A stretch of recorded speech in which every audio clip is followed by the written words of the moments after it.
Aladdin तो अपनी तरफ से कोशिश करेगा ही, पर कहीं नूरी उस तक पहुंच ही नहीं पाई तो मुझे खुद ही निकलने का रास्ता ढूंढना होगा। शहजादी, यदि आप हमें बताएं कि आपको किन किन चीजों की जरूरत है तो हम आपको उन दुकानों पर ले चलें। मैं अपना सामान खुद लूंगी, तुम जाकर अपनी खरीदारी करो। लेकिन जैसा कहती हूँ वैसा करो। मुझे अपनी खरीदारी में दूसरों की दखलंदाजी बिल्कुल पसंद नहीं, वरना मैं शहजादे कैफ से कह दूंगी। आपकी मर्जी। मैं बाकी की खरीदारी करके आपका इंतजार करूंगी। जब आपका काम खत्म हो जाएगा मैं आपको साथ लेकर महल वापस चली जाऊंगी।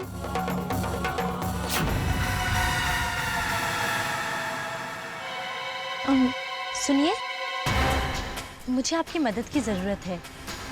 वो मैं यहाँ तक तो पहुँच गई, लेकिन यहाँ से बाहर जाने का रास्ता मेरी समझ में नहीं आ रहा। यहाँ से बाहर जाने के सिर्फ 2 रास्ते हैं, एक जंगल के बीच से और दूसरा नदी पार करके।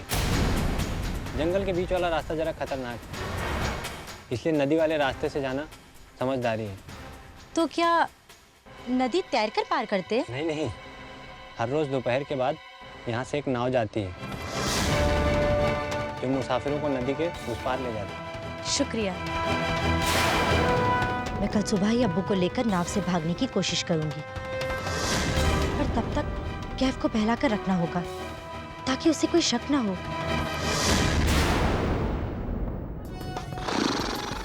जीनू! जीनू! उठो जीनू! देखो तो सही क्या हो रहा है। जीनू!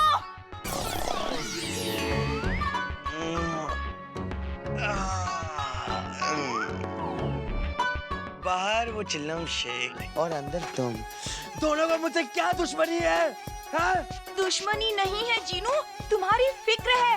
उठो और देखो, चिराग अलादीन के पास नहीं रहा। मतलब तुम फिर से कैद हो गए हो। क्या?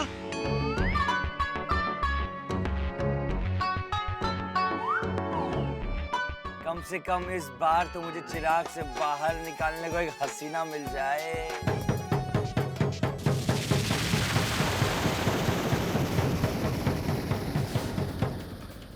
सुनो सुनो सुनो, सुल्तान के कातिलों को सजा मिलते ही मातम का दौर गुजर गया है और वजीर आला ने यह ऐलान करवाया है कि वो जल्द ही सुल्तान की बेटी शहजादी रुबीना से निकाह करने वाले हैं। जश्न मनाने के लिए तैयार हो जाओ।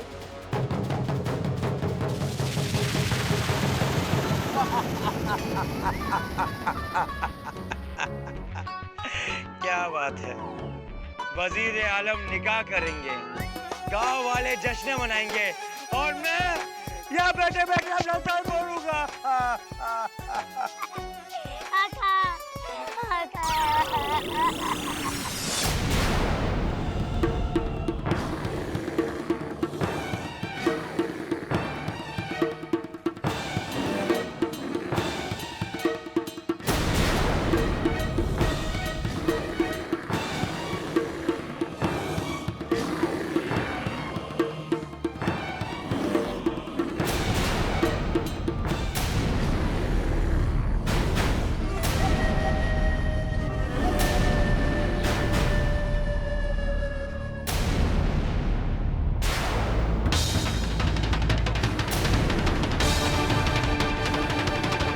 राक्षस!